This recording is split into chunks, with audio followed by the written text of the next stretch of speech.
Hello and welcome to the 79th edition of the Geneva Motor Show. Europe may be reeling under an economic recession, but is the automotive industry on a slowdown as well? Or is the promise of something new, something refreshing and something exciting? We're here at the Volkswagen stall and this is the most significant car with an Indian perspective. That's right, Bert. This is the Polo that will be manufactured at Pune by Volkswagen, and this is a very important car for Volkswagen. Now, we've been talking a lot about Volkswagen, about the Passat, about the Jetta, but these are small volume cars. This is the car that will bring in the numbers for Volkswagen.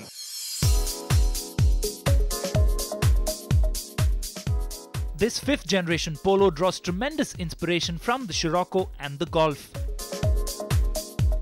The stunning front-end styling drawn from the Scirocco is making heads turn, and when it does come to India by early 2010, the Polo should be highly coveted for its feel-good factor. Chiseled flanks and a sporty stance make it look both authoritative and avant-garde. Yeah, the car fits completely perfect and to the Indian conditions. You see it from the shape, from the design, how it looks like. If you take a look at the interior, if you when you will see in the future the equipment, engines and all this kind of stuff, you will see that it will completely match with our demands we have in India. The Polo shares its platform with the Skoda Fabia, but from initial impressions it does not feel as spacious inside. The soft touch plastics feel expensive and build quality will be a benchmark for the class. The made-for-India Polo will sport several modifications like a more powerful aircon unit and will come with a choice of petrol and diesel engines that will suit the Indian masses. The company also plans to bring out a notchback version of the Polo next year. There will be a sedan version, yes, and that will be a very comfortable car, big enough for Indian families, and I'm making the engineering now. You will be very happy and all the customers in India. While Volkswagen may be getting the Polo ready in the premium hatch segment, group company Skoda is also going to be testing the waters in India with an eccentric new model launched at Geneva. No, it's not the furry white teddy bear, but the car standing right behind him, the Yeti. I can't quite think what to make of it. Is it an MPV or is it an SUV? And what's most interesting is that Skoda plans to sell this in the Indian market by early 2010. Of course, it's going to come with both a petrol and a diesel power plant. There's also going to be a choice of 4x4 and two-wheel drive. But the most amazing part is that Skoda might intend selling this in the 10 lakh rupee bracket. So Scorpio and Innova owners, better watch out. There's a very interesting car headed your way. The Yeti may be fun and eccentric, but for really outrageous cars, you need look no further than Lamborghini.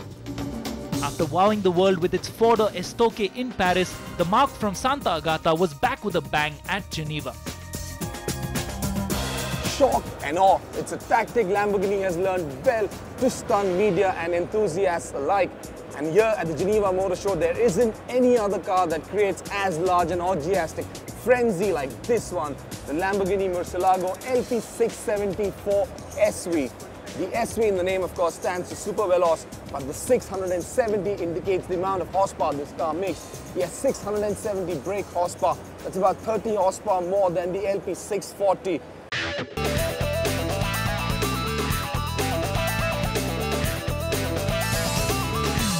All those extra horses have been liberated by tweaking the already monstrous V12, but engineering was focused around reducing the overall weight. The Lp 670 is almost 100 kilos lighter than the Lp 640 thanks to generous doses of carbon fiber and exotic alloys. It retains the four-wheel drive system and that slashes its time on the 0 to 100 sprint to under 3.2 seconds. While the top speed remains the same as the Lp 640, a tweaked suspension and huge spoiler sharpen the razor edge handling. No more than 350 Lp 670s will be made and they will command a premium that should let the bull keep breaking glass in the China shop. No, every brand and every manufacturer is affected, and even Lamborghini. What we are planning this year is not another record year. We want to have a strong brand even in the future, so we're concentrating a lot on the brand and on our financial results. So it's much more important to bring the company safe to the year 2010 to look after record sales.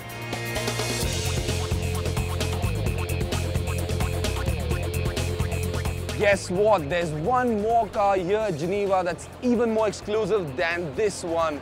Yes, it's a very special car and we're going to show it to you right after the break.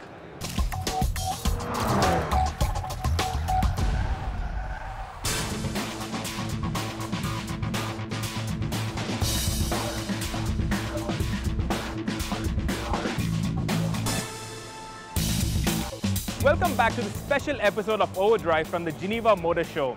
Now, if you thought the Lamborghini LP670 was special, well, think again. This car is rather special. We've driven the Bugatti Veyron on the Overdrive show last year, and as we told you, this is a phenomenal automobile. Only 300 Veyrons will be built, and of this, only one is going to be built.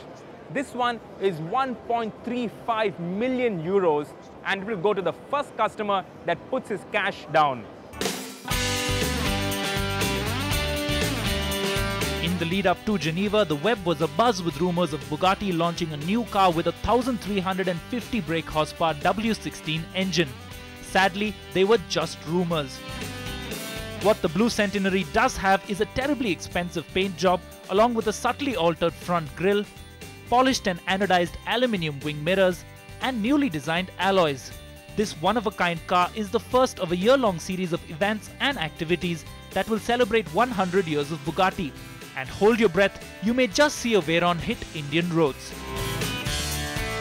Dr. Fagan, when we drove the Veyron last year, you all said that you were looking at coming into India. So have you firmed up Bugatti's plans for India?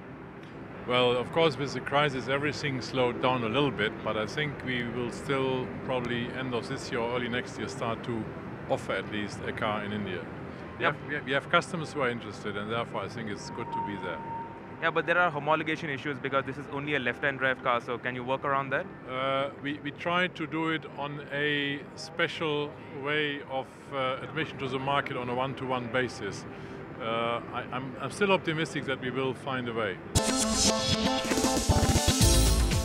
Reluctantly moving away from the most expensive car in the world, we focus on perhaps the cheapest car.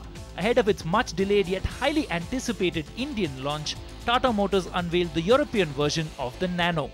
This